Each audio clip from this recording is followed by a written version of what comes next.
తలలు తెచ్చేసి కూర్చుందాం. దేవుని పరిశుద్ధ నామానికి మహిమ కలుగును గాక. Praise the Lord. హల్లెలూయా. దేవుడు మనల్ని మన కుటుంబాన్ని గడిచిన కాలం అంతా కాపాడి భద్రపరిచి సజీవ లెక్కలో ఉంచి ఈ 10వ మాసం అనగా అక్టోబర్ మాసంలోనికి ఈ మొదటి పునరుద్ధాన ఆరాధనలోనికి దేవుడు మనల్ని క్షేమముగా ప్రవేశపెట్టాడు. మీ ఎదుట నిలవబడి దేవుని యొక్క వాక్యాన్ని అందించడానికి దేవుడు నాకు ఇచ్చిన అవకాశం బట్టి ఆ దేవాది దేవునికి కూడా వచ్చి మీ అందరికీ నా యొక్క హృదయపూర్వక వందనాలు. Praise the Lord. హల్లెలూయా. దేవుడు మిమ్మల్ని మీ కుటుంబాన్ని దీవించును గాక. సంతోషంగా దేవునికి స్తోత్రాలు చెల్లిద్దామా. హల్లెలూయా. గడిచిన వారం మనం ఎఫ్రాయిము గురించి మనము విన్నాము. యోసేపు చిన్న కుమారుడు. ఎఫ్రాయిం అనగా రెండంతల ఆశీర్వాదము. దేవునికి జ్యేష్ఠ కుమారుడుగా ముద్దు బిడ్డగా జీవించాడు. అయితే ఒకనొక సమయంలో దేవుడు ఎఫ్రాయిము గురించి బాధపడుతున్నాడు.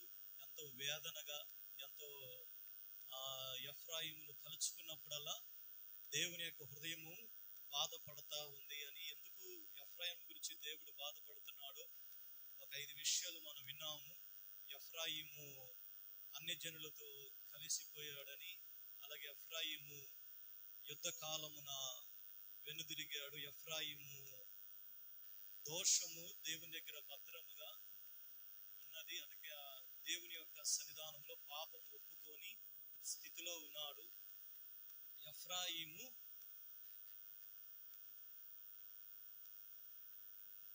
బుద్ధి లేని పిరికి గుండి వలె అయిపోయాడు.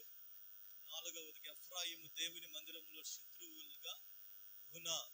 5 కారణాలను బట్టి ఎఫ్రాయిము గురించి దేవుడు బాధపడుతున్నాడు. కాబట్టి మనము కూడా మన జీవితాల్లో ఎఫ్రాయిము వలె కాకుండా మనము అంటే ఎవరు తిప్పివేని అప్పం అంటే అన్ని జనులతో కలిసిపోయాడు కనుకనే అప్పం వంటి వాడు అయిపోయాడు. కాబట్టి మనం ఎప్పుడైతే దేవుని ప్రజలతో మనం సహవాసం చేయాలి, మనము దేవుని ప్రజలతో ఉన్నప్పుడు దేవుని చిత్తానుసారంగా దేవుడు మనల్ని నడిపిస్తాడు. Praise the Lord. హల్లెలూయా. అటువంటి ఎఫ్రాయిము మరలా తిరిగి పురికొల్పబడి దేవునికి బిడ్డల జాబితాలో చేర్చబడ్డాడు. Praise the Lord. కాబట్టి మనము కూడా ఒక విశ్వాసి గాని ఒక దేవుని బిడ్డ గాని వెంటనే పడిపోడండి. చిన్న క్రమక్రమంగా అపవాది ఏం చేస్తాడంటే చిన్నగా బలహీనత ఏదో ఒకటి చిన్నగా పెట్టి క్రమక్రమంగా కొంచెం సమయం పట్టిద్ది అనమాట, పూర్తిగా పడేస్తాడు. ఆ పడేసే లోపే మనము దేవుని యొక్క వాక్యాన్ని ధ్యానిస్తూ దానిలో ముందుకు సాగేవారిగా ఉండాలి. హల్లెలూయా. ఇప్పుడు కూడా నాకేం కాదులే, నేను నుంచున్నానులే, నేను బాగానే ఉన్నా అనుకోకూడదండి. ఎప్పుడు కూడా తాను నిలుచున్నానని తలంచుకుని ప్రతి వాడు పడిపోకుండా జాగ్రత్తగా చూసుకోవాలి. Praise the Lord. కీర్తనల గ్రంథం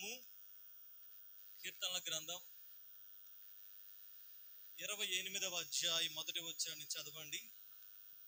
28వ కీర్తన మొదటి వచనం. యెహోవా, నేను నీకు మొరపెడుచున్నాను, నా ఆశ్రయ దుర్గమా, మౌనముగా ఉండక నా మనవి ఆలకించుము.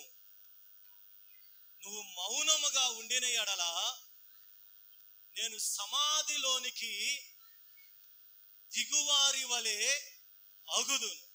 అలాగే 39వ కీర్తన 12వ వచనం కూడా చదవండి. యెహోవా, నా ప్రార్థన ఆలకించుము, నా మొరకు చెవియొగ్గుము, నా కన్నీరు చూచి మౌనముగా ఉండకుము. నీ దృష్టికి చాలు. ఈ 2 వచనాల్లో కూడా భక్తులు చేస్తున్న ప్రార్థన ఏంటంటే దేవుని దగ్గర, దేవా నా ప్రార్థనకి మౌనంగా ఉండదు. నువ్వు ఒకవేళ మౌనంగా ఉంటే నేను సమాధిలోనికి దిగిన వ్యక్తి వల్ల నేను అవుతాను. కాబట్టి దేవుని దగ్గర భక్తులు చేస్తున్న ప్రార్థన ఏంటంటే, దేవా నువ్వు మౌనంగా ఉండద్దయ్యా, నువ్వు నా ప్రార్థనకి ఏదో ఒక జవాబు నాకు ఇయ్యి. నువ్వు మౌనంగా ఉంటే అయ్యా మేము తట్టుకోలేం. నువ్వు మౌనంగా ఉంటే మేము నెమ్మదిగా ఉండలేం. నువ్వు మౌనంగా ఉంటే మేము ఆరోగ్యముగా ఉండలేం. నువ్వు మౌనంగా ఉంటే మేము సంతోషముగా ఉండలేం. నువ్వు మౌనంగా ఉంటే మేము ఏది కూడా చేయలేము. కాబట్టి భక్తులు దేవుని దగ్గర ఎంతగానో వాళ్ళు తగ్గించుకొని వాళ్ళు విరిగి నలిగిన హృదయముతో, దేవా నువ్వు మౌనంగా ఉండక మా ప్రార్థనకి జవాబును దయచేయమని అడుగుతున్నారు. Praise the Lord. అసలు దేవుడు మౌనంగా ఎందుకు ఉంటాడండి? దేవుడు మౌనంగా ఉంటాడా? చెప్పండి. ఎందుకు భక్తులు అంతగా దేవుణ్ణి అంతగా పరితాపం ఎందుకు ప్రార్థన చేస్తున్నారు? వాళ్ళ జీవితాలు దేవుడు మౌనంగా ఉన్నాడు కనుకనే, వాళ్ళకి అలాంటి పరిస్థితులు వచ్చినాయి కనుకనే దేవుని దగ్గర అడుగుతున్నారు. వాళ్ళకి కలిగిన ఆ ఇబ్బందులలో వాళ్ళకి ఎలా కనిపిస్తుందంటే దేవుడు మౌనంగా ఉన్నాడు, దేవుడు ఏ పని కూడా చేయటం లేదు, ఎంత మొరపెడుతున్నా కూడా దేవుని దగ్గర నుంచి ఏ దర్శనము కానీ, ఏ వాక్యము కానీ, ఏ ప్రత్యక్షత కానీ, ఎటువంటి జవాబు కానీ అది ఏది దొరకటం లేదు కనుకనే భక్తులు మళ్ళీ తిరిగి దేవుని దగ్గరికి వెళ్ళి, అయ్యా దేవ నువ్వు మౌనంగా ఉంటే అయ్యా మేము సమాధిలోనికి పోయిన శవంలాగా మేము అయిపోతాం, కాబట్టి నువ్వు మౌనంగా ఉండొద్దయ్యా అని దేవుని దగ్గర అడుగుతున్నారండి. Praise the Lord. ఈరోజు మన జీవితాలు కూడా చాలాసార్లు అలాగే ఉంటున్నాయి. ఎంత ప్రార్థన చేసినా మనం ఎలాగుంటున్నామంటే, అంటే దేవుడు మనకి ఎలా కనపడుతున్నాడు అంటే మౌనంగా ఉండే దేవుళ్ళలాగే కనపడుతున్నాడు అండి. మన పరిస్థితులు కానీ, మన వ్యాధి బాధలు కానీ, మన సమస్యలు కానీ, మన ఇబ్బందులు కానీ చూసినప్పుడు ఎంతో మొరపెడుతున్నా దేవుడు మన పక్షముగా మౌనంగా ఉన్నట్లుగానే కనపడుతున్నాడు. దేవుడు మనతో ఆయన వ్యవహరించే తీరు ఎలాగుంటుందంటే అది మౌనంగా ఉన్నట్లుగానే కనపడుతుంది. ఎవరైనా మనతో బాగా పలికేవాళ్ళు మౌనంగా ఉండరంటే దానికి అర్థమైంది చెప్పండి. ఉదాహరణకి మీ భర్తలు ఒక రోజంతా పలకలేదు అనుకోండి, చెప్పండి ఇప్పుడు పలకలేదా? పలకకుండా ఎప్పుడు లేరా? రైసాలా చెప్పండి. పలకకుండా ఎప్పుడు లేరా? పలకకుండా ఉన్నారనుకోండి దానికి అర్థమైంది ఏదో చెప్పండి, ఏదో కారణం ఉండేది. కారణం లేకుండా ఊరకనే ఉంటారా? ఏదో సంథింగ్, ఏదో మంచిగా కూర చేయలు ఉప్పే లేదని, లేకపోతే అంటే కారణాలు ఉంటాయి కదా. లేకపోతే ఇష్టం వచ్చిన కూర చికెన్ చేయమంటే కోడిగుడ్డు చేశాను, కోడిగుడ్డు చేయమంటే చింతకాయ పచ్చడి చేశారని ఏదో ఒక రీజన్స్ ఉంటాయి కదా. అంటే మౌనంగా ఉండటానికి ఏదో కారణం ఉంటుంది. సేమ్ అదే రీతిగా దేవుడు కూడా తన ప్రజల ఎడల మౌనంగా ఉండటానికి కారణాలు మనము తెలుసుకోగలిగితే దేవుని మౌనాన్ని భక్తులు ఎవరు కూడా సహించలేరండి. అట్లాగే కొన్నిసార్లు దేవుని మౌనము మనం చేతగానితనంగా చూడకూడదు. దేవుని మౌనాన్ని దేవుడు లేడు అన్నట్లుగా మనం ఉద్దేశించకూడదు. దేవుని మౌనాన్ని దేవుడు ఏ కార్యము చేయలేలే అని అనుకున్న చేస్తే అది అవిశ్వాసం కిందకి మారిపోయిద్దండి. కానీ భక్తులు ఎందుకు దేవుని ఆ రీతిగా ప్రశ్నించడానికి కారణం ఏమయ్యింది? దేవుడు వారి జీవితంలో మౌనంగా ఉన్నాడు కనుకనే వాళ్ళు దేవుని దగ్గర ప్రార్థన చేస్తున్నారు. దేవా మా ప్రార్థనకి నువ్వు మౌనంగా ఉండద్దయ్యా, మా ప్రార్థనకి చెవియొగ్గు నాయనా, మా ప్రార్థనలు వింటేనే కానీ అయ్యా మేము సమాధానకరముగా ఉంటాము. ఒకవేళ నువ్వు మా ప్రార్థనకి నువ్వు ఒకవేళ మౌనంగా ఉంటే మేము సమాధిలోనికి దిగిన వారి వల్ల అవుతాము, కాబట్టి నువ్వు మౌనంగా నువ్వు ఉండద్దయ్యా. Praise the Lord. మన జీవితాలు కూడా దేవుడు అలాగే కనపడుతున్నాడు, మౌనంగా ఉన్న దేవుడిలాగా. యాక్చువల్గా దేవుడు మౌనంగా లేడండి. ప్రపంచంలో కానీ జరుగుతున్న విషయాలకు దేవుడు మౌనంగా ఉంటే పగలయ్యేది కాదు, దేవుడు మౌనంగా ఉంటే రాత్రి అయ్యేది కాదు, దేవుడు మౌనంగా ఉంటే సముద్రం దాని సరిహద్దు ఎప్పుడో దాటేది. దేవుడు మౌనంగా ఉంటే చెప్పండి ప్రకృతి అంతా వికృతిగా మార్చబడేది. దేవుడు మౌనంగా ఉంటే ఈ ప్రపంచం అంతా సర్వనాశనం అయిపోయేది. ఇవన్నీ ఎప్పుడైనా ఆలోచన చేశారా? సూర్యుడు కానీ, చంద్రుడు కానీ, ఈ భూమి మీద ఉన్న ప్రతి ప్రకృతి కానీ, ప్రతి ఈ ఖగోళ ఇవన్నీ కూడా గెలాక్సీలు నక్షత్రాలు కానీ అవన్నీ కూడా ఎలాగ పనిచేస్తున్నాయి అండి? దేవుడు మౌనంగా ఉంటే పనిచేస్తున్నాయి అనుకుంటున్నారా? ఈ భూమిని దేవుడు ఎక్కడ పెట్టాడు తెలుసా? శూన్యంలో వేలాడదీశాడు ఆయన. భూమి తన చుట్టూ తాను తిరుగుతూ, సూర్యుని చుట్టూ తిరుగుతూ, అంటే భూమి తన పని తాను చేసుకుంటుంది. అంటే దేవుడు అక్కడ పని చేస్తున్నాడు, దేవుడు ఆకాశంలో పని చేస్తున్నాడు, దేవుడు భూమి మీద పని చేస్తున్నాడు, దేవుడు సర్వ జీవరాశుల్లో పని చేస్తున్నాడు. దేవుడు మౌనంగా లేడు. కానీ మన వ్యక్తిగత జీవితం దగ్గరికి వచ్చేసరికి దేవుడు మౌనంగా ఉన్నట్లు కనపడుతున్నాడు. Praise the Lord. మన వ్యక్తిగత జీవితం దగ్గరికి వచ్చేసరికి దేవుడు సైలెంట్ లా కనపడుతున్నాడు. మన జీవితంలో దేవుడు ఏ కదలని వాడుగా, దేవుడు మాట్లాడిన దేవుడుగా, దేవుడు కార్యం చేయని దేవుడిగా కనపడుతున్నాడు. ఎందుకు భక్తులు దేవుని ఆ రీతికి ఎందుకు ప్రశ్నిస్తున్నారు? దేవా, మరోసారి చదువు నా మాట 28 కీర్తన మొదటి వచనం. యెహోవా నేను నీకు మొరపెడుచున్నాను, నా ఆశ్రయదుర్గమా, మౌనముగా ఉండక నువ్వు మౌనముగా ఉండిన ఎడల నేను సమాధిలోనికి దిగిన వారి వలె ఆగుతాను. ఈరోజు మన పరిస్థితులు కూడా ఒకవేళ అలాగే ఉన్నాయేమో.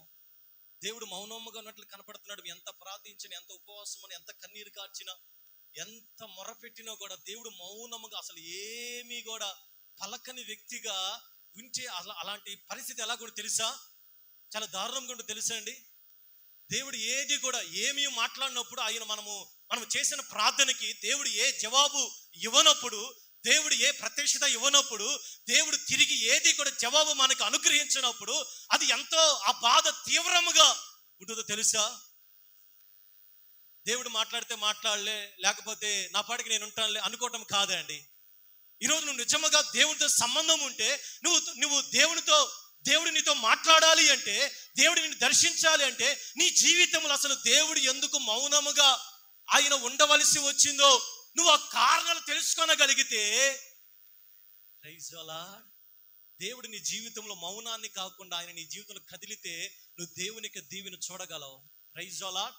దేవుడు నీ జీవితంలో మౌనంగా కాకుండా ఆయన నీ జీవితంలో పని చేయగలిగితే అద్భుతాలు చూడగలవు, నువ్వు మహత్కార్యాలు చూడగలవు. దేవుడు నీ జీవితంలో ఏ కార్యము చేయగలడో నువ్వు చూడగలవు. Praise the lord. వ్యాధి వచ్చింది, దేవుని దగ్గర ప్రార్థన చేస్తున్నావు, దేవుడు మౌనంగా ఉన్నాడు. కారణం ఏమై ఉంది? సమస్యలో వచ్చి ప్రార్థన చేస్తున్నావు, దేవుడు మౌనంగా ఉన్నాడు. కారణం ఏమై ఉంటుంది? ఇబ్బందులు వస్తున్నాయి, అప్పులు వస్తున్నాయి, మరి ఏదైనా కరువు వస్తుంది, ఇంక ఏదైనా సరే అన్ని వచ్చి పైన పడతా ఉన్నాయి, దేవుడు మౌనంగా ఉన్నాడు. మన పాటికి మనం దులిపేసుకుని వెళ్తున్నాం, లేకపోతే దేవుని దగ్గర ప్రార్థన చేస్తున్నామా? చెప్పండి. ఈరోజు ప్రజలు దేనికి అలవాటు పడ్డారంటే, ఆ పోతే పోయానులే, రాజీ పడతానికి ఇష్టపడుతున్నారు. కానీ వస్తే వచ్చిందిలే వ్యాధి, జరిగితే జరిగిందిలే, హాస్పిటల్ ఉన్నాయి కదా, డబ్బులు ఉన్నాయి కదా, అవి ఉన్నాయి కదా, సమస్యలు వస్తే వచ్చినాయిలే, అందరికి ఉన్నాయి కదా, అందరికీ ఇబ్బందులు ఉన్నాయి కదా అని క్రైస్తవులు కూడా అన్ని జనుల్లాగే ఆలోచన చేస్తున్నారండి. అందరికీ వ్యాధులు వస్తాయి కాబట్టి నాకు ఉంది, అందరికీ బాధలు ఉన్నాయి కాబట్టి నాకు ఉన్నాయి, అందరికీ ఇబ్బందులు ఉన్నాయి కాబట్టి మాకు ఉన్నాయి. నిజమైన క్రైస్తవుడు అలాగా ఆలోచించడండి. నిజమైన క్రైస్తవుడు ఎలాగ ఆలోచించ తెలుసా? ఏది ఏమైనా దేవుని దగ్గర ప్రార్థన చేసి దేవుని దగ్గర నుంచి నేను దీనికి పరిష్కారము నేను పొందుకోవాలి. Praise the Lord. నేను దేవుని దగ్గర జవాబును పొందుకోవాలి, నేను దేవుని దగ్గర ఆన్సర్ని పొందుకోవాలని ఎదురు చూడగలిగిన వ్యక్తే నిజమైన క్రైస్తవుడు. Praise the Lord. ఇక్కడ మనం ఆ రీతిగా ఉండాలి. బైబిల్ గ్రంథంలో కొంతమంది వ్యక్తుల జీవిత చరిత్ర చూస్తే, మొదటి సమూయేలు గ్రంథం 28వ అధ్యాయం 6వ వచనం చదవండి. మొదటి సమూయేలు గ్రంథము 28వ అధ్యాయం 6వ వచనం. యెహోవా యొద్ద విచారణ చేయగా యెహోవా స్వప్నము ద్వారానైనను ఊరిము ద్వారానైనను ప్రవక్తల ద్వారానైనను ఏమియు సెలవు ఇవ్వకుండాను. చాలండి. ఈ మాట సౌలు గురించి మనము వింటా ఉన్నాం. కూర్చోండమ్మా, చాలా మంది వాక్యం చెప్పి తిరుగుతూ ఉన్నారు. వాక్యం చెప్పేటప్పుడు తిరగవాకండి, అది మంచి పద్ధతి కాదు. సౌలు దేవునికి ప్రార్థన చేస్తున్నాడు, యుద్ధం వస్తా ఉంది, శత్రువులు వచ్చి పైన పడతా ఉంటే, యాక్చువల్గా సౌలుతో సమూయేలు ద్వారా దేవుడు మాట్లాడేవాడు. సౌలుని ఎలాగెన్నుకున్నాడు మనకు తెలుసు కదా. బెన్యామీను గోత్రీకుడు, చాలా కీషు కుమారుడు.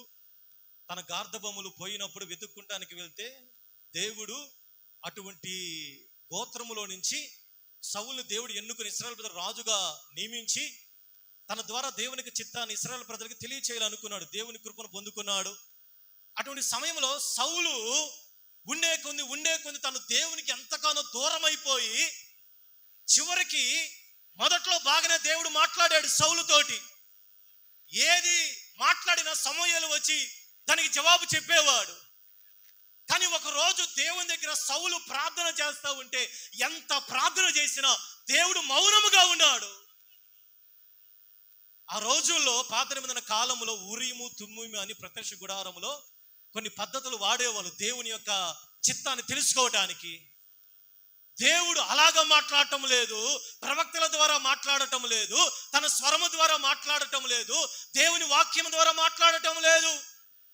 సౌలు ఎంత ప్రార్థన చేస్తా ఉన్నా దేవుడు మౌనముగానే ఉన్నాడు. ఎందుకు సౌలు ఎడల దేవుడు మౌనంగా ఉన్నాడు తెలుసా? మొదటి దినవృత్తాంతం 10వ అధ్యాయం 13వ వచనం చదవండి. మొదటి దినవృత్తాంతం 10:13.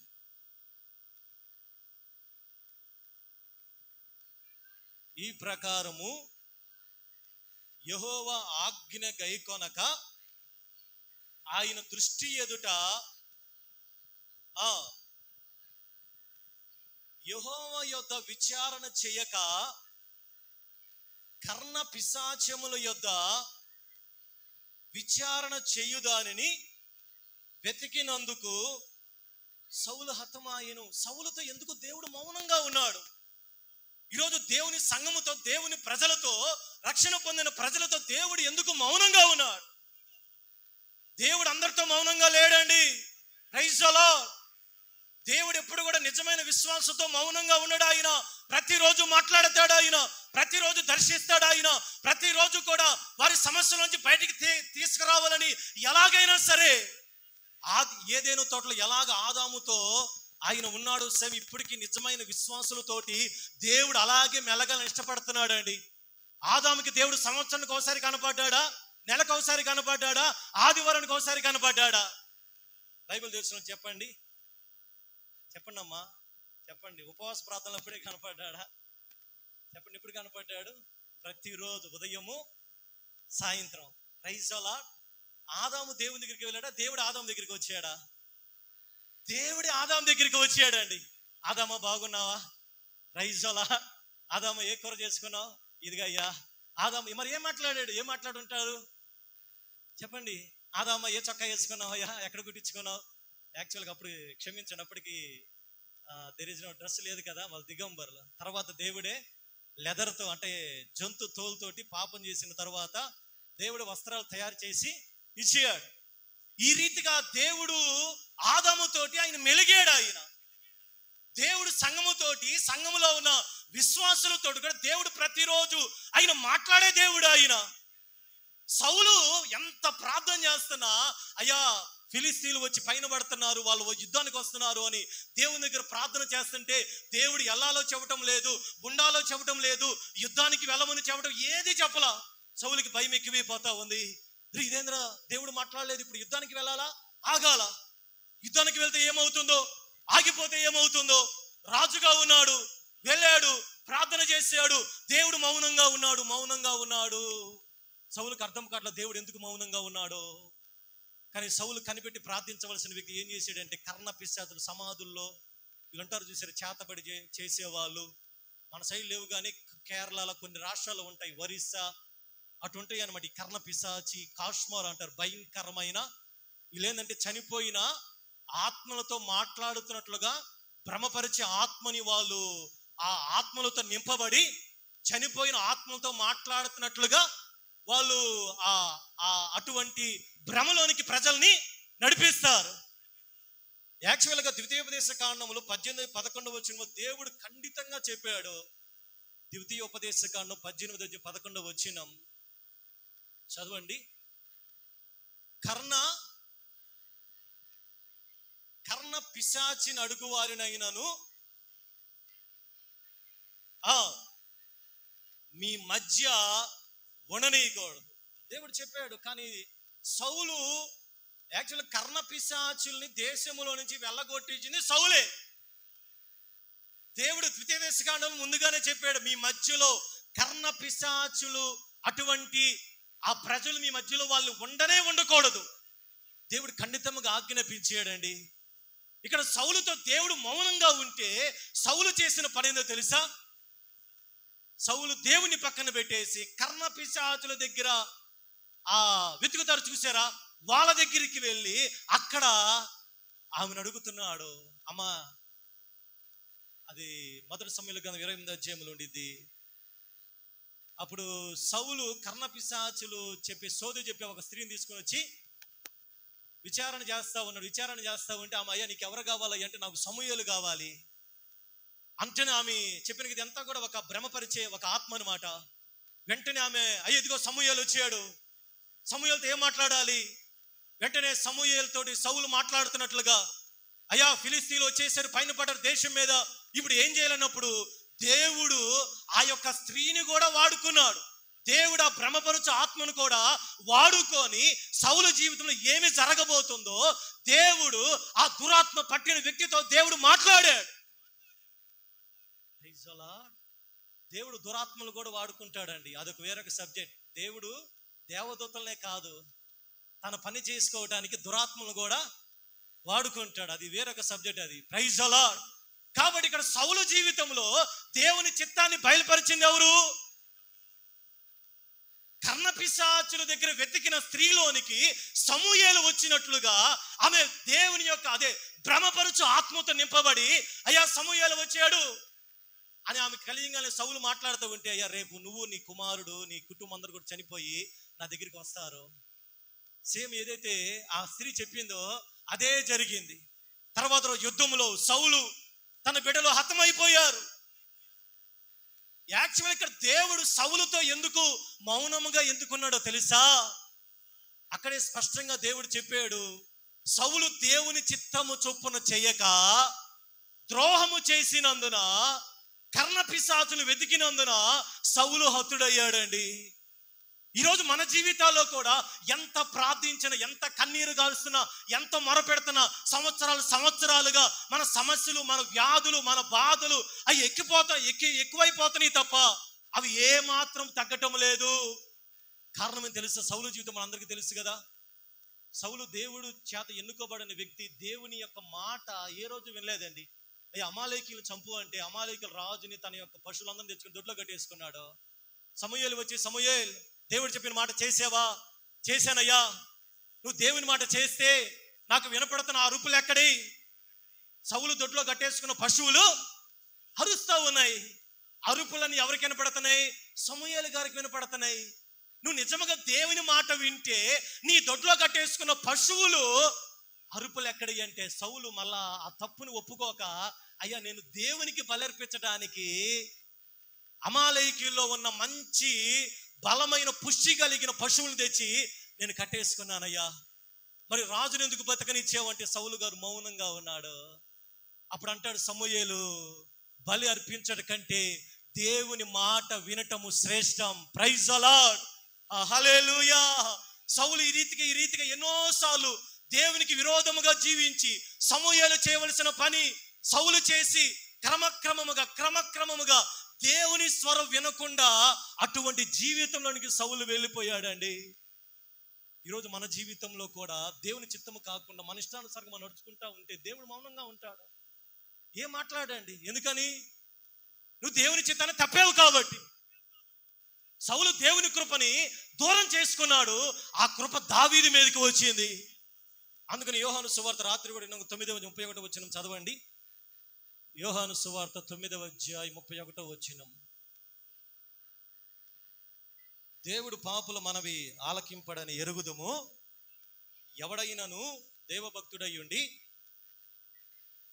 ఆయన చిత్తము చొప్పున జరిగించిన ఎడల ఆయన వాని మనవి ఆలకించును. Praise the lord. ఎందుకు సౌలు యొక్క ప్రార్థనకి దేవుడు ఎందుకు మౌనముగా సైలెంట్గా ఎందుకున్నాడో తెలుసా? సౌలు దేవుని చిత్తములో లేడండి. దేవుని చిత్తాన్ని తప్పి తన సొంత ఆలోచనలు చేసుకోవడానికి సౌలు ఇష్టపడ్డాడు. ఈరోజు ఒకవేళ కూడా నువ్వు ప్రియ దేవుని సంగమా, నువ్వు దేవుని చిత్తంలో నుంచి తొలగిపోయి నువ్వు ఎంత ప్రార్థించినా, ఎంత మొరపెట్టినా, ఎంత కన్నీరు కార్చినా దేవుడు నోటి మీద వేసుకునే ఉంటాడండి. Praise the Lord. నువ్వు ఎంత కదిలిచినా దేవుడు కదలడము, దేవుడు రాజీపడు తెలుసా? నువ్వు మరలా ఎప్పుడైతే ఆయన చిత్తములోనికి నువ్వు వస్తావో దేవుడు నీ జీవితంలో కదలటం ప్రారంభిస్తాడు. చప్పలు కొడుతూ దేవుని యొక్క నామాన్ని మహిమపరుద్దాం. నువ్వు ఎప్పుడైతే అయ్యా నీ చిత్తము నాకు చెప్పయ్యా, నా చిత్తము చొప్పున చేసి సమస్యలను నేను కొనదెచ్చుకున్నానయ్యా, నీ మౌనం దానివల్ల నేను ఇంతకాలం తెలుసుకోలేకపోయాను ప్రభు అని నువ్వు దేవుని దగ్గర ఇష్టపూర్వక ప్రార్థన చేయగలిగితే అప్పుడు దేవుడు మాట్లాడటం ప్రారంభిస్తాడు. కానీ నువ్వు దేవుని చిత్తాన్ని తొలగి నువ్వు దేవుని మార్గంలో నుంచి వేరైపోయి, దేవా నాతో మాట్లాడయ్యా, దేవా నాకు కనపడి, ఎన్ని పాటలు పాడినా, ఎన్ని ప్రార్థన చేసినా, ఎంత ఉపవాసం ఉన్నా దేవుడు ఏమంటాడు తెలుసా? There is silence. దేవుడు ఏమి మాట్లాడండి. ఈరోజు మన జీవితంలో కూడా అలాంటి సైలెంట్ పీరియడ్ గుండా మనం వెళ్తున్నామా? అలాంటి నిశ్శబ్ద కాలం గుండా మనం వెళ్తున్నామా? పాత నిబంధన క్రొత్త నిబంధన మధ్యలో 400 సంవత్సరాలు ఉన్నాయి. ఆ 400 సంవత్సరాలు బైబిల్ పండితులు చెబుతారు, మాకు బైబిల్ కాలంలో చెప్పారు, అది ఒక నిశ్శబ్ద కాలం, అది ఒక సైలెంట్ పీరియడ్. అంటే ఆ 400 సంవత్సరాల్లో ఏ వాక్యము లేదు, ఏ ప్రత్యక్షత లేదు, ఏ వాక్యము కూడా, ఏ వచనం కూడా, ఎటువంటి ప్రవక్తలు కూడా లేపబడలేదు. జకర్యా దగ్గర నుంచి, మలాకి దగ్గర నుంచి మత్తయి వరకు కూడా ఆ మధ్యలో గ్యాప్ అని చూశారు. బైబిల్ గ్రంథంలో లేదు గ్యాప్, కాలంలో గ్యాప్ ఉంది. ఎన్ని సంవత్సరాలు? 400 సంవత్సరాలు. ఈ 400 సంవత్సరాలని సైలెంట్ పీరియడ్ అంటారు. ఈ 400 సంవత్సరాల్లో కూడా ఎటువంటి ప్రవచనము కానీ, ఎటువంటి దర్శనము కానీ ఏది లేదు. సైలెంట్ గా దేవుడు అలా చూస్తా ఉండిపోయాడు. అలాగే మన జీవితంలో కూడా దేవుడు మౌనంగా ఉంటున్నాడేమో. ఈరోజు మీ జీవితం మౌనంగా ఉంటే మన బ్రతుకులు ఎలాగవుతాయి తెలుసా అండి? సమాధుల్లో దిగిన వారి వల్ల అవుతాయి. అట్లా ఉండకూడదండి. కాబట్టి మొదటిగా ఏం చేయాలి? దేవా, సౌలులాగా కాకుండా, దేవా ఒకవేళ సౌలులాగా నేను ద్రోహముగా ఉన్నానేమో, సౌలులాగా నేను కూడా నీ దగ్గర విచారించకుండా మనుషుల దగ్గరికి వెళ్ళి, వైద్యుల దగ్గరికి వెళ్ళి, బంధువుల దగ్గరికి వెళ్ళి, రక్త సంబంధికుల దగ్గరికి వెళ్ళి, అధికారుల దగ్గరికి వెళ్ళి నేను విచారణ చేస్తున్నానేమో. సౌలుకి కర్ణపిశాచులు దొరికారు ఆ రోజుల్లో. మనం ఈరోజు కర్ణపిశాచులు లేరుగా పాస్టర్ అనుకోవాకండి. నీ కష్టకాలం నువ్వు వైద్యుడి దగ్గరికి విచారించడమే కర్ణపిశాచు దగ్గరికి విచారించడం. నీ యొక్క సమస్యలు నువ్వు ఎక్కడికి వెళ్ళి విచారించడమే సౌలు ఎన్నుకున్న మార్గం అది. దేవుడు అందుకని మౌనంగా ఉంటున్నాడు. నువ్వు అదే దేవుడి దగ్గరికి విచారణ చేస్తే దేవుడు మాట్లాడేవాడా? కాదండి, ఖచ్చితంగా మాట్లాడేవాడు. సౌలు ఒకవేళ కర్ణపిశాచు దగ్గరికి వెళ్ళకుండా తను దేవుని దగ్గర కూర్చొని మొరపెట్టి ఒకవేళ అడిగితే, ఒకవేళ 2 రోజులైనా 3 రోజులైనా దేవుడు అడిగేవాడా? కాదా? చెప్పండి అమ్మా. దేవుడు ఎందుకు వెయిట్ చేసేది? యాకోబు రాత్రంతా ఎందుకు దేవుడి దగ్గర వెయిట్ చేశాడు? దేవుడు ఎందుకు ఫస్ట్లోనే మొదటి గంటలోనే దేవుడు ఉత్తరం ఇవ్వచ్చు కదా? చివరి గంటలో దేవుడు ఎందుకు ఉత్తరం ఇచ్చాడు? తను ఎవరో ఒప్పుకున్నదాకా దేవుడు యాకోబుని ఆశీర్వదించలా. అయ్యా కాళ్ళు పట్టుకు ప్రార్థన చేస్తా ఉన్నాడు, నన్ను విడిచిపెట్టి అంటే దేవుడు ఎంత అడిగిన నీ పేరేంది? నీ పేరే, నా పేరు యాకోబయ్యా.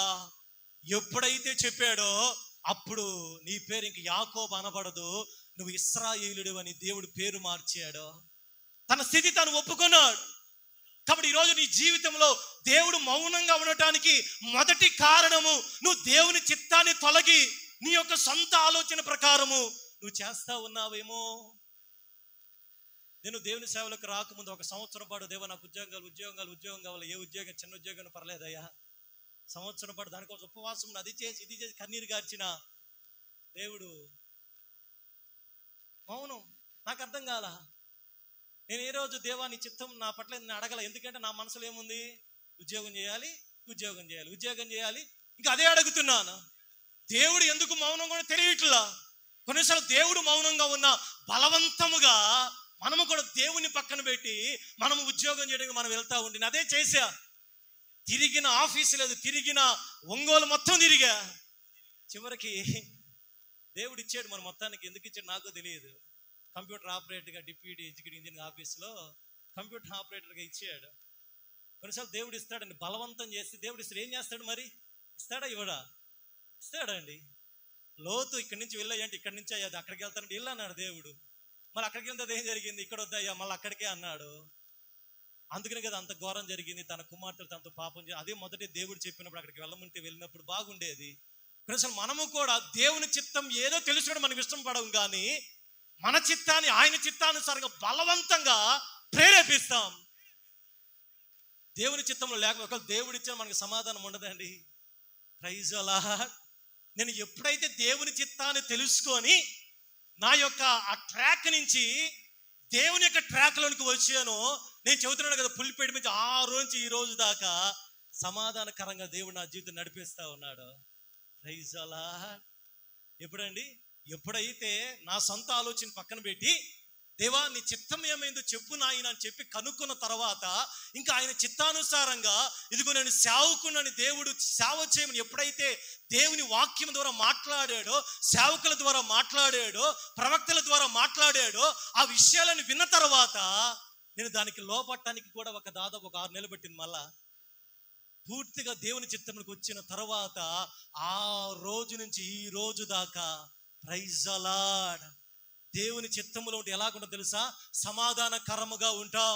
ఎన్నో సమస్యలు, ఎన్నో ఇబ్బందులు, ఎన్నో కష్టాలు, ఎన్నో ఆటుపోట్లు, ఎన్నో ఆర్థిక ఇబ్బందులు, ఎన్నో సమస్యలు, ఎన్నో వ్యాధులు చుట్టుముట్టిన ఏటిలో కూడా దేవుడు నాశనం అవ్వకుండా ఇంతవరకు కాపాడుతూ ఉన్నాడు. చెప్పలు కొద్దిగా దేవుని యొక్క నామాన్ని మహిమపరుద్దాం.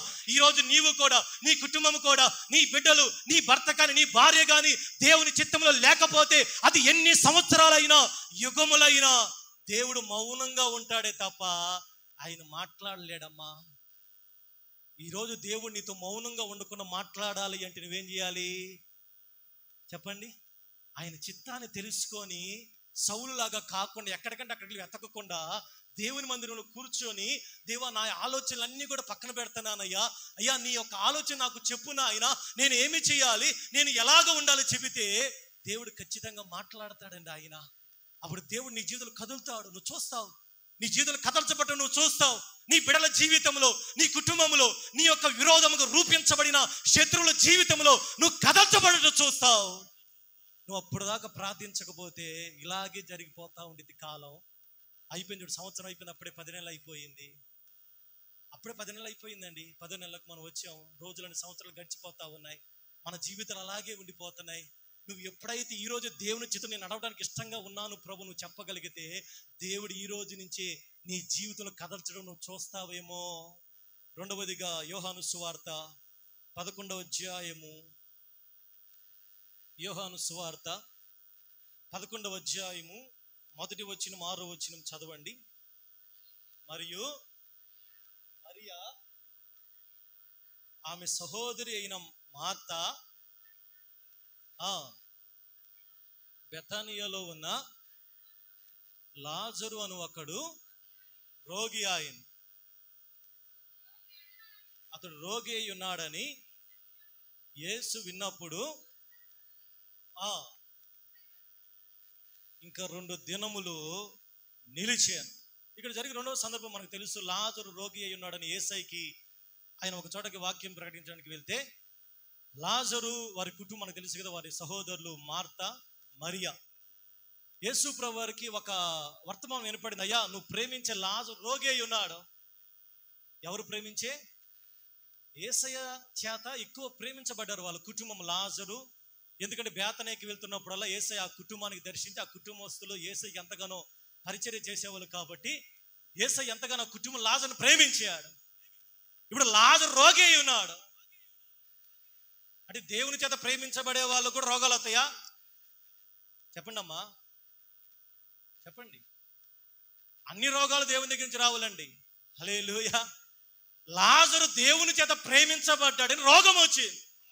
ఇప్పుడు ఆ మాట వినంగానే యేసయ్య ఇప్పుడు ప్రేమించే వ్యక్తి కదా. ఇప్పుడు మనం ప్రేమించే వాళ్ళు ఏమైనా హాస్పిటల్లో ఉంటే మనం 2 లాగి వెళ్తామా? 2 లాగి 3 లాగి ఒక వారం తర్వాత వెళ్తామా? చెప్పండి. ఒకరు దూరపోస్తులు అయితే పర్వాలేదు, ప్రేమించే వాళ్ళు ఎవరు ఉంటే మనం ఎప్పుడు వెళ్తాం, వెంటనే వెళ్తాం కదా. ఇప్పుడు యేసయ్య మౌనంగా ఉన్నాడు. లాజరు రోగి అయి ఉన్నాడయ్యా, అతను మరణ పడకలో ఉన్నాడు, చావటానికి సిద్ధముగా ఉన్నాడు అని యేసయ్యకి వాళ్ళు చెప్పినప్పుడు యేసయ్య మౌనముగా ఉన్న 2 రోజులు. ఇప్పుడు యేసయ్య ఎందుకు మౌనంగా ఉన్నాడు తెలుసా? చెప్పండి. తీరా యేసయ్య ఎప్పుడు వెళ్ళాడు తెలుసా? లాజరు చనిపోయిన తర్వాత వెళ్ళాడండి. ఎంత బాధాకరమైన విషయం. బ్రతికున్నప్పుడు వెళ్ళకుండా లాజరు చనిపోయిన తర్వాత యేసయ్య వెళ్ళాడు. ఆ వెళ్ళేసరికి మార్త మరి ఇద్దరు ఎదురుపడి కూడా వాళ్ళు యేసయ్య చెబుతున్న మాట, నువ్వు ఉంటే మా తమ్ముడు బతికేవాడయ్యా, నువ్వు ఉంటే మా తమ్ముడు బతికేవాడయ్యా, నువ్వు ఎందుకు మౌనంగా ఉన్నావయ్యా, నువ్వు ఎందుకు తొందరగా రాలేదు యేసయ్యా. ఆ మాటలకి యేసయ్య ఏడుపు వచ్చిందంట. యేసయ్య బైబిల్గా 2 సార్లు ఏడ్చాడండి. ఒకటి బెత్సయిదా కొరాజీని చూసి ఏడ్చాడు. రెండవదిగా మార్త మరియా అన్నల మాటలను చూసి ఏడ్చాడు. వాళ్ళిద్దరూ కూడా ఏమని పలికారంటే, అయ్యా నువ్వు ఉంటే మా తమ్ముడు బతికేవాడు, నువ్వు మౌనంగా ఉన్నావు కాబట్టి మా తమ్ముడు చనిపోయాడయ్యా. మొత్తం తీసుకెళ్ళి యేసయ్య నెత్తి మీద చేయబెట్టారండి. యేసయ్య ఏమన్నాడు తెలుసా? అమ్మా నేను మీతో చెప్పలేదా, నువ్వు నమ్మితే నా మహిమను చూస్తావని. Praise the lord. వాళ్ళకి ఇంకా నమ్మి కలగటం లేదు. అయ్యా నమ్ముతున్నామయ్యా మా తమ్ముడు పునరుద్ధానంలో లేపబడతాడని అనుకుంటున్నారే కానీ యేసయ్య ఎందుకు మౌనంగా ఉన్నాడో వాళ్ళకి గ్రహింపు రావటం లేదండి. యేసయ్య ఎందుకు ఆలస్యం చేశాడు, ఎందుకు మౌనంగా ఉన్నాడో వాళ్ళకి అర్థం కావటంలా. యేసయ్య వాళ్ళందరినీ తీసుకుని వెళ్ళాడు. లాజర్ని ఎక్కడ పెట్టారు? ఆ సమాధి తోటకి వెళ్ళారు. ఆ సమాధి దగ్గర నిలబడ్డాడు. ఆ సమాధి తోట దగ్గర నిలబడి లాజరు బయటికి రానంగానే లాజరు ఆ ప్రేత వస్త్రములన్నీ కూడా అవన్నీ కూడా తీసివేయబడి బయటికి సజీవుడై బయటికి వచ్చాడు. చప్పలు కొడుతూ దేవుని యొక్క నామాన్ని మహిమపరుద్దాం. హల్లెలూయా. ఇప్పుడు అర్థమైంది లాజరు జీవితంలో దేవుడు ఎందుకు మౌనంగా ఉన్నాడో. కొన్నిసార్లు దేవుని ప్రజల ఎడల ఎంత ప్రార్థించినా దేవుడు ఎందుకు మౌనంగా ఉంటాడు తెలుసా? ఏదో అద్భుతం జరగటానికి, నీ జీవితంలో ఏదో దేవుని యొక్క కార్యము ఘనముగా జరగటానికి, నీ జీవితంలో దేవుని యొక్క చిత్తము బలముగా జరగటానికి దేవుడు కొంచెం మౌనంగా ఉంటాడండి. ఫస్ట్గా నా మౌనం దాకా మనం ఏం చేయాలి? తొందరపడకూడదమ్మా, తొందరపడకూడదు. There is a time for everything. ప్రతి దానికి సమయం ఉంది. దేవుడు సమయం దాకా వెయిట్ చేయండి. ఆయన కానానుకి వెళ్ళినప్పుడు, వివాహానికి వెళ్ళినప్పుడు తన తల్లి అంటుంది, అయ్యా శిష్యులు పిలుస్తున్నాడు, అమ్మా నా సమయం ఇంకా రాలేదు, ఎందుకు తొందరపడుతున్నావు? ఎందుకు మీరు దేవుని తొందర పెడుతున్నారు? ఒకవేళ మీ జీవితంలో మీరు అడుగుకున్నది, మీరు ప్రార్థన చేసినది, మీరు అది ఏదైనా సరే అది జరగటానికి ఇంక కొంచెం సమయం ఉందేమో, అందుకనే దేవుడు మౌనంగా ఉంటున్నాడేమో.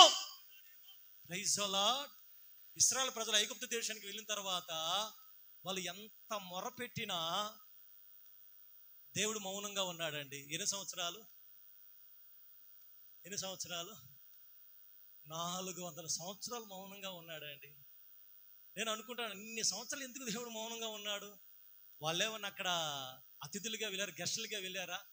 ఫరో నుంచుంటే ఒక దెబ్బ, కూర్చుంటే ఒక దెబ్బ, ఖాళీగా అసలు ఉంచటం లేదండి. వాళ్ళు నిద్రపోవటానికి కూడా వాళ్ళకి సమయం లేదు. అట్లాగా నిద్రపోయి ఇంటికి వెళ్తే మరి మళ్ళీ వచ్చి పట్టణంలో కట్టండి. వాళ్ళకి సిమెంట్ ఇవ్వకుండా భయంకరంగా వేధించాడు ఫరో. వాళ్ళ చేత పితోము రామసేస్ అని ఫరో పేరు మీద ద కింగ్ ఆఫ్ రామసేస్ అని ఒక పెద్ద పట్టణాలు కట్టించుకున్నాడు. వాళ్ళు బానిసలుగా వాడుకుంటా ఉన్నాడు. నిర్గమకాండం 3వ అధ్యాయంలో వాళ్ళు ఎంత మొరపెడుతున్నా దేవుడు 400 సంవత్సరాలు మౌనంగా ఉన్నాడు. ఎందుకో తెలుసా? Praise the Lord. ఆదికాండం 14వ అధ్యాయంలో దేవుడు ముందుగానే చెప్పాడు అబ్రహాము తోటి. ఏమని 15వ అధ్యాయం 14వ వచనంలో, ఆదికాండం 15:14 చదవండి. వారు 400 ఏండ్లు వీరిని శ్రమ పెట్టుదురు, వారు ఎవరికి దాసులగుదురో ఆ జనమునకు నేనే తీర్పు తీర్చుదును, తరువాత మిక్కిలి ఆస్తితో బయలుదేరి వచ్చేదరు. Praise the lord. ఇప్పుడు అర్థమైంది 400 సంవత్సరాలు ఎందుకు వాళ్ళు ఐగుప్తు దేశంలో ఉన్నారో. చెప్పండి, ఏమర్థమైంది? ఎందుకు వాళ్ళు 400 సంవత్సరాలు శ్రమపరచబడ్డారు? 400 సంవత్సరాలు ఎందుకు వాళ్ళు ఎంత ప్రార్థన చేసినా దేవుడు మౌనంగా ఎందుకున్నాడు తెలుసా? దేవుడు ముందుగానే అబ్రహాముతో చెప్పాడు, అబ్రహామా, ఇశ్రాయేలీయులు ఐగుప్తు దేశానికి వెళ్తారయ్యా, తమది కాని దేశమందు. అక్కడికి వెళ్ళి వాళ్ళు 400 సంవత్సరాలు ఫరో ద్వారా శ్రమపరచబడతారు. అది అయిపోయిన తర్వాత నేనే వాళ్ళని విడిపించి మిక్కిలి ఆశతో బయలుదేరి వస్తారయ్యా. కనుక్కొని ఇప్పుడు దేవుని యొక్క చిత్తం అలాగుంది కాబట్టి దేవుడు 400 సంవత్సరాలు వాళ్ళు ఎంత ప్రార్థన చేసినా, ఎంతో మొరపెడిన దేవుడు సైలెంట్గా ఉన్న కారణం తెలుసా? దేవుడు చెప్పిన మాట నెరవేర్చబడటానికి 400 సంవత్సరాలు పట్టిందండి. Praise the Lord. అలాగే మన జీవితాల్లో కూడా మీరు చేసిన ప్రార్థనలన్నీ కూడా దేవుని దగ్గర ఉన్నాయండి. దేవుడు వింటలేదు అనుకోవాకండి. మీరు చేసిన ప్రార్థనకి ప్రతిఫలం రావటానికి దేవుడు మౌనంగా ఉండడానికి కారణము అది సమయం ఇంకా రాలేదు. ఆ సమయం వచ్చినప్పుడు ఖచ్చితంగా మీరు చేసిన ప్రార్థనలన్నీ కూడా దేవుడు ప్రతిఫలం ఇవ్వగలిగిన దేవుడు ఆయన. హల్లెలూయా. ఒకవేళ మనం చేయవలసిన పని దేవుడు మనల్ని హెచ్చించే వరకు, మొదటి పేతురు రాసిన పత్రిక 5వ అధ్యాయంలో మనం ఏం చేయాలి? 5వ అధ్యాయం 9వ వచనం చదవండి. దేవుడు తగిన సమయమందు మిమ్మల్ని హెచ్చించున్నట్లు, 6వ వచనం మొదటి పేతురు 5:6, దేవుడు తగిన సమయమందు మిమ్మల్ని హెచ్చించున్నట్లు ఆయన బలిష్టమైన చేతి కింద దీన మనసు కలిగి ఉన్నాడు. Praise the Lord. కాబట్టి రెండవదిగా దేవుని యొక్క మౌనము దేని కొరకు తెలుసా? మీ జీవితంలో అద్భుతం జరగటానికి. కొన్నిసార్లు అద్భుతం జరగడానికి కొంచెం ఆలస్యం అవుతుంది. కొన్నిసార్లు మీరు దేవుని దగ్గర ఏదైతే కనిపెడుతున్నారో, అది ఉద్యోగమైన, వివాహమైన, మరి ఏదైనా, మరి ఏ సమస్య అయినా, అది బాధ అయినా, కష్టమైన, కరువైనా, అది ఒకరు పొడిగించబడతా ఉంది, అది ఎక్స్టెన్షన్ చేయబడతా ఉంది, దేవుడు చేయవలసిన సమయంలో చేయట్లేదు అని అనుకుంటే దానికి పొరపాటేనండి. మార్త మరియతో అంటున్నాడు, అమ్మా నా సమయం ఇంకా రాలేదు. ఒకవేళ దేవుడు మీ జీవితంలో మౌనంగా ఉండడానికి రెండవ కారణము, దేవుని సమయం ఇంకా రాలేదేమో. Praise the Lord. దేవుడు మీ జీవితంలో మీరు అనుకున్నది జరగటానికి, మీ బిడ్డల జీవితంలో అనుకున్నది జరగటానికి సమయం ఇంకా రాలేదేమో. పాస్టర్ గారండి, మరే మేమేమి చేయాలి? ఆయన సన్నిధానంలో ఆయన చేసే వరకు ఎదురు చూడటమే తప్ప, ప్రైజ్ ది లార్డ్, తొందరపడి నిర్ణయాలు తీసుకోకూడదండి. అబ్రహాం గారితో దేవుడు చెప్పాడు, అబ్రహాం నీకు బిడ్డలు ఇస్తానయ్యా. ఎదురు చూడలేకపోయాడండి. తన భార్య కూడా ఎదురు చూడలేక ఏం చేశారు, వాళ్ళు వేరొక ఆప్షన్ ఎంచుకున్నారు. హాగర్తో వెళ్ళని మ్యారేజ్ చేసుకున్నప్పుడే ఇష్మాయిలీలు పుట్టి, ఇప్పుడు ప్రపంచంలో భయంకర గొడవలు, ఇరాన్, టీవీలో వార్తలు చూస్తున్నారు లేదో, మన ఇశ్రాయేల్ దేశం మీదకి ఒకేసారి 100 రాకెట్లు వదిలిందండి. అయినా దేవుడు తన పట్టణాన్ని కాపాడుతూ ఉన్నాడు. చూడండి, ప్రపంచంతో గజగజలాడిపోతుంది ఇశ్రాయేల్ దేశం పేరు వింటేనే. ఆ హమాస్ తీవ్రవాద ఉగ్రవాదం మరి ఎలాగ చంపగలిగారో. చిన్న దేశం తెలుసా, కొన్ని లక్షల మంది ప్రజలండి, ప్రపంచం అంతా కూడా గడగడలాడేస్తున్నారు. ఎవరు చెప్పండి అమ్మా? మన సహోదరు ఇశ్రాయేల్ దేశం అనగానే ప్రపంచంలో ఉగ్రవాదులందరూ కూడా వాళ్ళకి ఇప్పుడు ఇరాను మన ఇశ్రాయేల్ దేశం నాశనం చేయడానికి 100 రాకెట్లు ప్రయోగించింది. ఎక్కడ వీళ్ళందరూ? ఇరాన్ కానీ అరబ్ కంట్రీస్. ఎవరు వీళ్ళందరూ? ఇష్మాయిల్ సంతానం వచ్చిన వాళ్ళు. ఆ రోజు అబ్రహాం గారు ఒక్కరు తొందరపడకుండా ఉంటే ఈరోజు ఆ ఇరాన్, ఇరాక్ ఉండేదా? Praise the Lord. ఆ రోజు అబ్రహాం గారి చిన్న పొరపడి ఈరోజు ప్రపంచంలో పెద్ద గొడవ. వాళ్ళు ఏమని ఇశ్రాయేల్ దేశం లేకుండా చేద్దామని, కానీ ఇశ్రాయేల్ ప్రజల పక్షంగా ఎవరున్నారు? వాళ్ళు ఉంది కొంచెమైనా సరే. యెరూషలేము చుట్టూ పర్వతం ఉన్నట్లు దేవుడు తన ప్రజల్ని కాపాడుతూ ఉన్నాడు. యెరూషలేము చుట్టూ పర్వతాలు ఉన్నాయి. ఇశ్రాయేల్ దేశంలో వాళ్ళు దేవుడికి ఇచ్చిన ఎంత జ్ఞానమో తెలుసా? వాళ్ళ దగ్గర ఒక సిస్టమ్ ఉందండి. ఆ సిస్టమ్ ప్రపంచంలో ఏ దేశంలో లేదు తెలుసా? ఎవరైనా రాకెట్ని పంపించినప్పుడు ఆ మిషనే దాన్ని ఐరన్ డోమ్ అంటారు. ఐరన్ డోమ్ ఏం చేసేది అంటే, ఎవరైనా ఒక మిసైల్ వదిలినప్పుడు అది కింద పడకుండానే ఈ ఐరన్ డోము ఆ రాకెట్ని గాల్లోనే పేల్చేసింది. ఆ జ్ఞానం ప్రపంచంలో ఏ దేశం దగ్గర లేదండి. Praise the lord. బైబిల్ గ్రంథంలో రాయబడిన దేవుని ప్రజలకి దేవుడు అంత జ్ఞానాన్ని ఇచ్చాడు, కాపాడుతూ ఉన్నాడు. ఆ యుద్ధము జరుగుతూ ఉన్నాయి. చాలా మంది అంటున్నారు అది 3వ ప్రపంచ యుద్ధానికి దారి తీసిద్ది. మీకు ఒకవేళ డౌట్ రావచ్చు, పాస్టర్ గారండి ఇన్ని యుద్ధాలు జరుగుతున్నా దేవుడు మౌనంగా ఎందుకున్నాడు? దేవుడు మౌనంగానే ఉన్నాడండి. కానీ బైబిల్ గ్రంథం ఆయన ముందుగానే చెప్పాడు, ఆయన వచ్చే ముందు యుద్ధాలు జరుగుతాయి, రాజ్యం మీదకి రాజ్యము లెగుస్తుంది, అక్కడక్కడ భూకంపాలు జరుగుతాయి, ఇశ్రాయేల్ ప్రజల మీదకి అందరూ కూడా ఏకమవుతారు. అయినా దేవుడు ఆ పట్టణాన్ని కాపాడి చివరికి మందిరము కట్టబడటానికి దేవుడు ద్వారాన్ని తెరుస్తాడు. చప్పలు కొడుతూ దేవుని యొక్క నామాన్ని మహిమపరుద్దాం. కాబట్టి మీ జీవితం, రెండవదిగా దేవుడు మౌనంగా ఉండడానికి కారణము, దేవుడు మీ జీవితంలో ఒక బలమైన కార్యము చేయటానికి దేవుడు ఎదురు చూస్తున్నాడేమో. ఆ ఎదురు చూడటానికి మీ దగ్గర తగిన ఓపిక ఉందా? యెహోవా కొరకు ఎదురు చూచువారు బలహీన పడరండి. యెహోవా కొరకు ఎదురు చూచువారు నీరసపడరండి. యెహోవా కొరకు ఎదురు చూచువారు సొమ్మసిల్లరు. ఎలాగుంటారు తెలుసా? యెహోవా కొరకు ఎదురు చూచువారు నూతన బలాన్ని పొందుకుంటారే తప్ప, దేవుని కొరకు ఎదురు చూసి మేము అన్నీ పోగొట్టుకున్నాం పాస్టర్ గారిని అన్నోళ్ళ సాక్ష్యం ఇంతవరకు నా జీవితం నేను ఎక్కడ కూడా వినలేదండి. దేవుని కొరకు ఎదురు చూచువాడు బలమైన కార్యాలు చూడగలరు. మూడవదిగా లూకా సువార్త 15వ అధ్యాయం 17వ వచనం చదవండి. లూకా సువార్త. అయితే బుద్ధి వచ్చినప్పుడు వాడు నా తండ్రి యొద్ద ఎంతో మంది కూలివాండ్రకు నేనైతే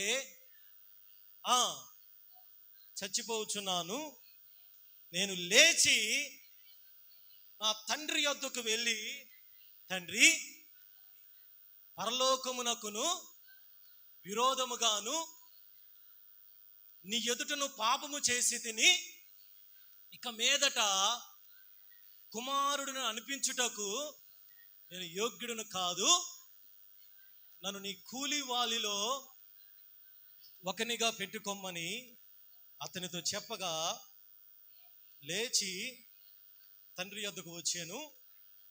వారు ఇంకా దూరంగా ఉన్నప్పుడే తండ్రి ఎదురు వెళ్ళి వానిని చూచి కనికరపడి పరిగెత్తి వాని మెడ మీద పడి ముద్దు పెట్టుకొనెను. చప్పలకుడు దేవుని నామమున మహిమపరుద్దాం. Praise the lord.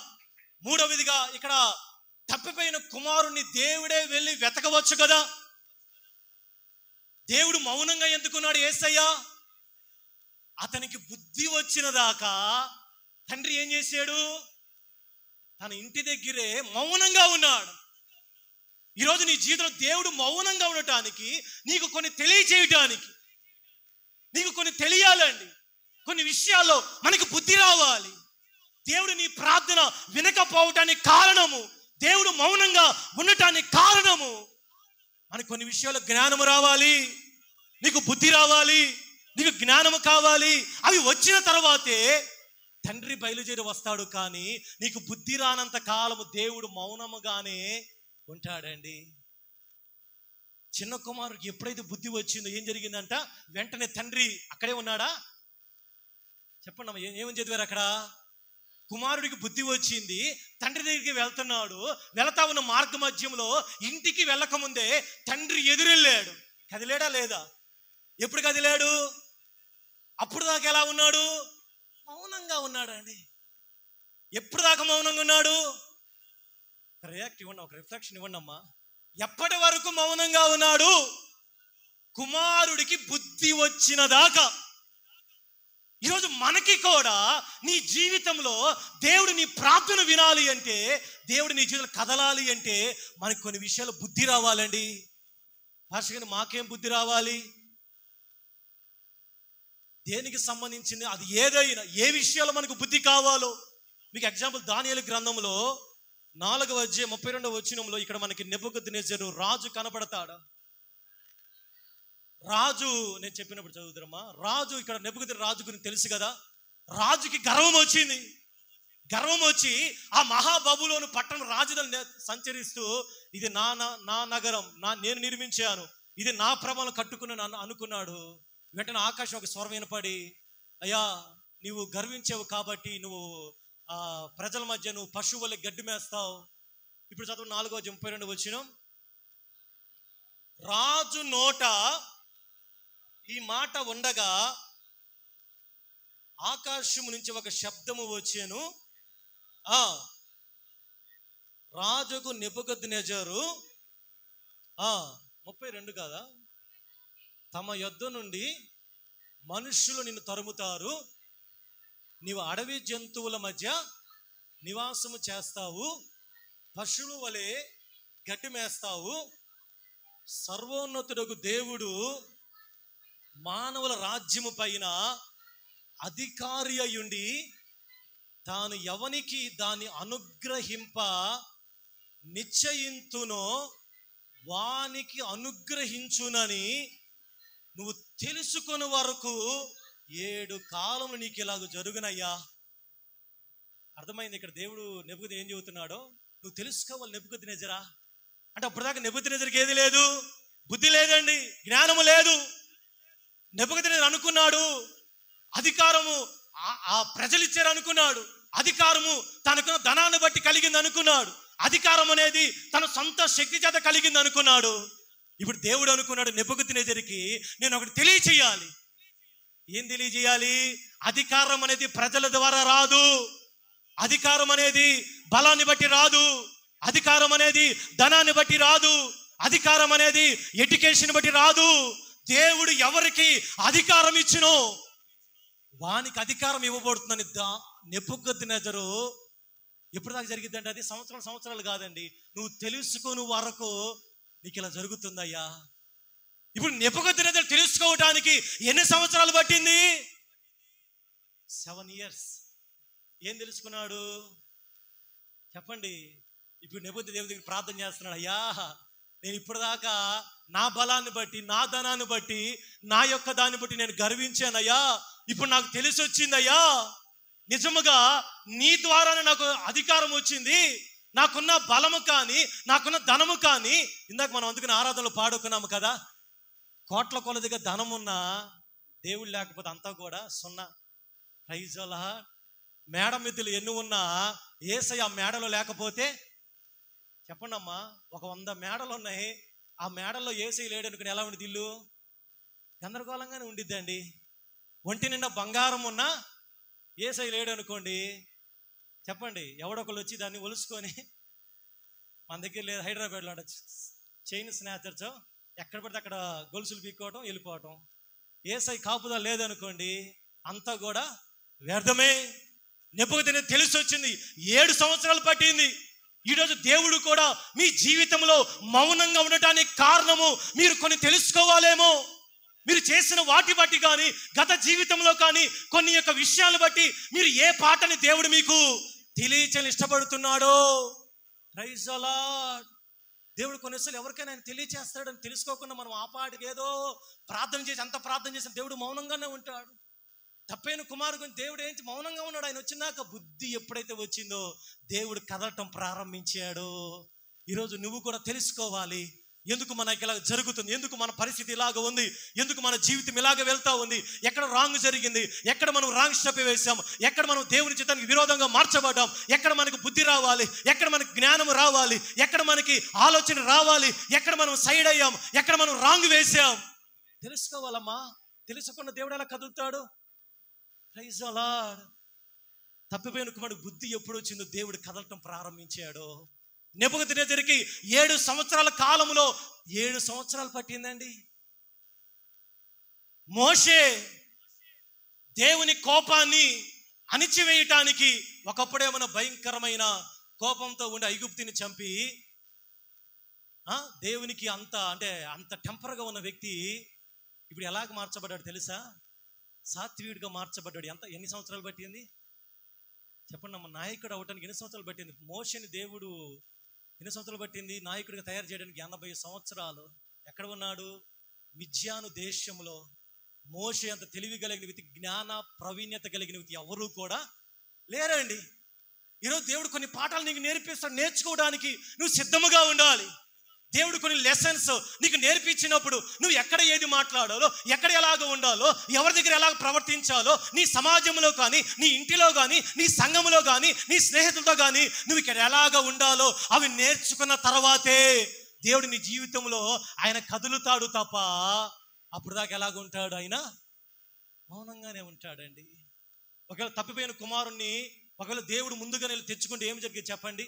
సమయం ముగిచేస్తాను. బుద్ధి రాలేదు. సరే, తండ్రి మంచోడు, ప్రేమ కలిగిన వ్యక్తి, ప్రేమమయుడు. తండ్రి కొడుకు దగ్గరికి వెళ్ళి తెచ్చుకున్నాడు అనుకోండి, ఏమి జరుగుతుంది చెప్పండి అమ్మ? ఒకరు జ్ఞానవంతులు చెప్పండి అమ్మా, ఏం జరుగుతుంది? కరెక్ట్గా చెప్పండి. మరలా వెళ్తాడు డబ్బులు తీసుకొని. అదే బుద్ధి వచ్చినాక తండ్రి ఎందుకు ఎదురు చూసాడో తెలుసా? ఇంకా ఎప్పుడు కూడా తండ్రిని విడిచిపెట్టి కుమారుడు వెళ్ళలేదు. చెప్పలు కూడా దేవుని యొక్క నామాన్ని మహిమపరుద్దాం. మన జీవితాల్లో కూడా, నీ జీవితంలో కూడా దేవుడు ఎదురు చూస్తుంది. నువ్వు కొన్ని తెలుసుకోవాలి. అవి తెలుసుకునేదాకా దేవుడు మౌనంగా ఉంటాడు తప్ప నువ్వు ఎంత కదిలించినా, 7 రోజుల ఉపవాసమైనా, 21 రోజు, 40 రోజులైనా దేవుడు మౌనంగానే ఎదురు చూస్తాడండి. అందుకనే భక్తుడు అంటున్నాడు, దేవా నువ్వు మౌనంగా ఉండద్దయ్యా, నువ్వు మౌనంగా ఉంటే మేము సమాధిలోకి పోయిన శవాల్లాగా మేము ఉంటామయ్యా, నువ్వు మౌనంగా ఉండదు, మాకు జవాబు ప్రభు అని అడుగుతున్నారు. ఈరోజు దేవుడు మౌనంగా ఉండే దేవుడు కాదండి. ఆయన నిజముగా మొరపెట్టే వారికి సమీపంగా ఉండే దేవుడు, ఉత్తరం ఇచ్చే దేవుడు ఆయన. ఆయన మౌనంగా ఉండడానికి కొన్ని కారణాలు ఉన్నాయి. ఆయన మౌనంగా ఉండటానికి సౌలు దేవుని చిత్తంలో తొలగి అవిధేయుడిగా మార్చబడ్డాడు. మనము కూడా దేవుని చిత్తంలోంచి తొలగిపోయినప్పుడు ఎంత ప్రార్థించినా ఆయన మౌనంగా ఉంటాడే తప్ప ఏ సమాధానము దేవుడు మనకి ఇవ్వడండి. నువ్వు ఎప్పుడైతే దేవుని చిత్తాన్ని తెలుసుకొని ఆయన చిత్తానుసారంగా జీవించడానికి ఇష్టపడతావో దేవుడు నీ జీవితంలో కదులుట నువ్వు చూస్తావు. Praise the Lord. నీ జీవితంలో దేవుని యొక్క ఆ గమనాన్ని నువ్వు చూస్తావు. యోబు అంటున్నాడు ఒకరోజు, అయ్యా ఆయన నా సమీపంలో గడిచిపోతున్నాడు కానీ నేను ఆయన్ని కనుగొనలేకపోతున్నాను. యోబు జీవితంలో దేవుడు మౌనంగా ఎందుకున్నాడు తెలుసా? యోబు కొన్ని పరీక్షలు గుండా వెళ్ళాలండి. 42వ అధ్యాయంలో అప్పుడు యోబు అంటే తెలుసయ్యా, నేను తెలుసుకున్నానయ్యా. కానీ 41వ అధ్యాయం దాకా పాపం యోబు సనిగాడు, గొనిగాడు, తన స్నేహితులతో ఇబ్బంది పడ్డాడు. వాదాలు, ప్రతోపవాదాలు, ఎంతగానో అపవాది భయంకర ఇబ్బంది పెట్టినా యోబు ఎంతగానో చివరికి మొదట్లో ఒకవేళ దేవుని స్తుతించినా ఉండే కొంది యోబు యొక్క స్నేహితులు యోబుని ఎంతగానో కలవర పెట్టారు. కానీ 42వ అధ్యాయంకి వచ్చేసరికి దేవుడు యోబును ధైర్యపరిచి మాట్లాడిన తర్వాత మొదటి వచనం, నీవు సర్వశక్తి కలిగిన, నువ్వు సమస్త క్రియలు చేయగలిగిన దేవుడు అనియు, నీవు ఉద్దేశించినది ఏది నిష్ఫలము కాలేదని నేను ఇప్పుడు తెలుసుకున్నానయ్యా. ఎన్ని అధ్యాయులు పట్టిందండి యోబు తెలుసుకోవటానికి? 42 అధ్యాయులు పట్టిందమ్మా. అదేదో మొదటే దేవుడు చెప్పొచ్చుగా, యోబు అయ్యా నీ బిడ్డలు అందుకయ్యా, నీ కుటుంబంలో అంత దుఃఖం అందుకు వచ్చిందయ్యా, నీ బిడ్డలు అందుకు చనిపోయారయ్యా, నీ ఇల్లు అందుకు పడిపోయింది అయ్యా, నీకు అందుకు అనారోగ్యం అందుకు వచ్చింది, నీకు వ్యాధి అందుకు వచ్చింది అని ఒకవేళ దేవుడు ముందే చెప్పుంటే యోబుకి ఏమీ తెలిసేది కాదే అండి. ఇవన్నీ పరిస్థితులు గుండా వెళ్ళిన యోబు యొక్క సహనము కానీ, ఓర్పు కానీ, దీర్ఘశాంతము కానీ అన్నిటిలో కూడా యోబు నిలదొక్కున్నాడు. కనుకనే యోబు అంటున్నాడు, నేను ఇప్పుడు తెలుసుకున్నానయ్యా. ఈరోజు నువ్వు తెలుసుకుంటున్నావా? నువ్వు తెలుసుకోవడం దేవుడు కొన్ని పరీక్షలు కానీ, కొన్ని సమస్యలు, కొన్ని అనుమతి ఇస్తాడండి. నువ్వు తెలుసుకోవాలి. దేవుడు ఎవరో నువ్వు తెలుసుకోవాలి. దేవుడు ఏమి చేయడో, ఏమి చేయగలడో నువ్వు తెలుసుకోవాలి.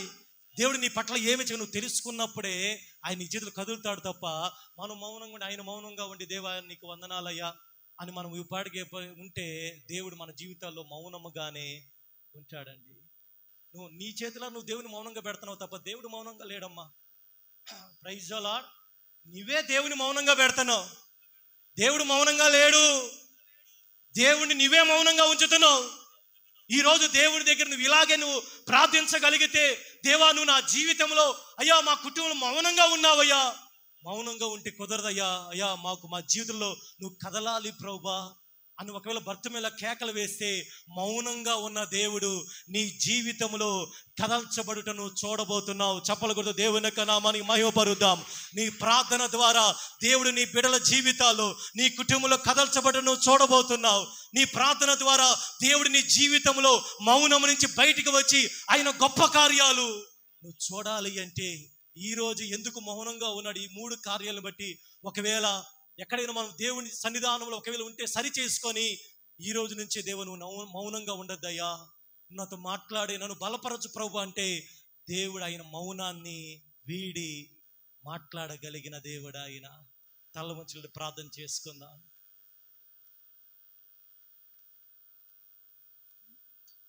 దేవుని మౌనాన్ని సహించలేమండి. దేవుని మౌనాన్ని